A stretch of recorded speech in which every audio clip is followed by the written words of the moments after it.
I don't recall a place in the Bible where it says God the Son. That expression is used. But if he is the Son of God, then he has to be God the Son.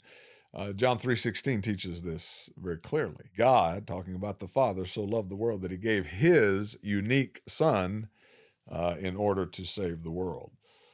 So Jesus claimed to be the Son of God, and that made him equal with God, and it was the same as claiming to be God. You see, John 5 and verse 18 says that even his enemies knew what he was claiming.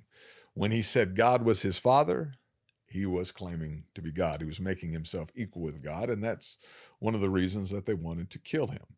So the enemies of Jesus knew exactly what he was claiming, and today we don't need to water that down at all. And today we don't need to water that down at all. He claimed to be God. In John chapter 8, he said, before Abraham was, I am. They knew exactly what that meant.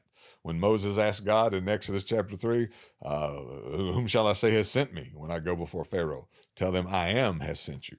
Not I was or I will be, but I am. God is the eternal I am. And Jesus took that name for himself, for lack of a better phrase, that name.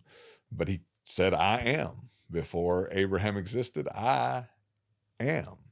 So he was claiming eternity for himself. So there's no way to get around the fact that Jesus claimed to be God. There's no way to get around the fact that the apostles and prophets of the New Testament believed he was God and taught that he was God.